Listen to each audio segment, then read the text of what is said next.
I got so much motherfucking design on right now. Break it down, bring it back, make it clap. I got 3 old thoughts, new block, wear that thing. Bitches on my line, and you know.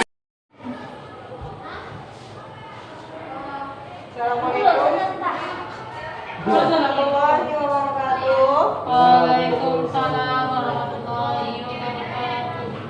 Apa kabarnya anak-anak ibu semuanya? Sehat Bu. Sehat? Sehat Bu. Alhamdulillah.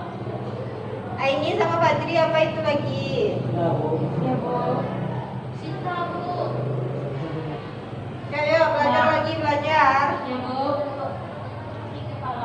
Baiklah, sebelum kita mulai pembelajaran kali ini, anak-anak ibu berdoa terlebih dahulu.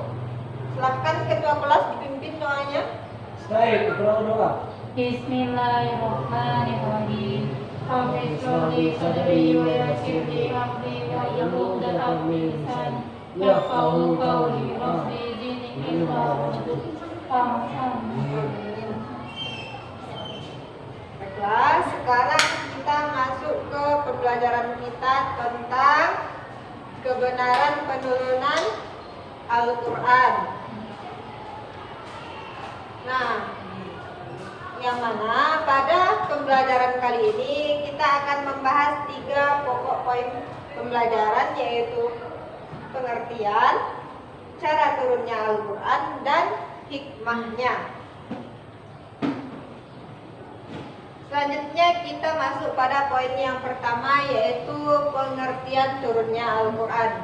Kira-kira siapa yang tahu apa itu pengertian turunnya Al-Quran? Apa itu? Peristiwa turunnya Al-Quran dari Allah SWT melalui perantara malaikat Jibril kepada Nabi Muhammad. Iya. Penurunan Al-Quran yaitu peristiwa turunnya Al-Quran dari Allah melalui perantara malaikat Jibril kepada Nabi Muhammad SAW. Cara penurunan Al-Quran yaitu yang pertama, ada yang bilang tuh Quran itu turun sekaligus dari Lauhul Mahfuz ke langit dunia pada malam Lailatul Qadar, kemudian diturunkan secara berangsur-angsur ke Nabi Muhammad. Dan yang kedua yaitu turun dari langit dunia setiap tahun pada malam Lailatul Qadar dan diturunkan secara berangsur-angsur ke Nabi. Selanjutnya hikmah dari penurunan Al-Quran ini secara berangsur-angsur. Siapa yang tahu? Ada yang tahu? Bu, Coba Iki. meneguhkan hati Nabi dalam menjalankan dakwahnya dan mempermudah dalam memahami dan menghafalnya. Ya yang lanjut tadi. Nampak seperti kalau menurut ayah Bu, karena Al-Quran itu diturunkan sesuai dengan problematika umat yang terjadi pada saat itu. Apa yang dibutuhkan? Nah betul. Apa yang disampaikan Iki dan Nia yang tadi ini betul, yaitu hikmah diturunkannya Al-Quran secara berangsur-angsur, yaitu untuk menjawab problematika yang terjadi pada umat pada saat itu, sehingga diturunkanlah ayat yang sesuai atau yang menjadi petunjuk untuk masalah yang terjadi pada saat itu.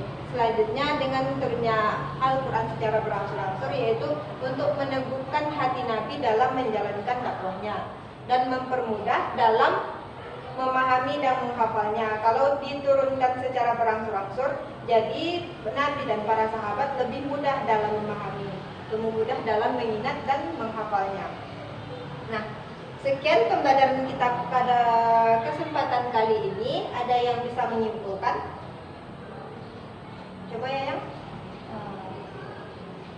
Yang pertama Bu, apa itu nuzul Quran? Nuzul Quran itu turunnya Al-Quran Bu, di mana Allah menurunkan wahyunya kepada Nabi Muhammad melalui perantara malaikat Jibril secara mutawatir atau berangsur-angsur. Bu, Cara turunnya Al-Quran. cara turunnya Al-Quran. Al-Quran itu turun sesuai dengan problematika yang terjadi pada masa itu Bu. Misalnya kayak kutiba alaikumus qisos. Nah, itu terjadi ketika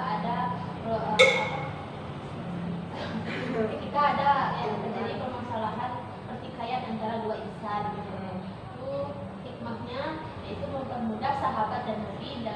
menjalankan kehidupannya karena sesuai apa yang turun dengan apa yang sebagai solusi dari permasalahan tersebut. terus mudah juga dalam hafalnya. Nah, betul ya. Baiklah, sampai di sini bisa dipahami? Bisa.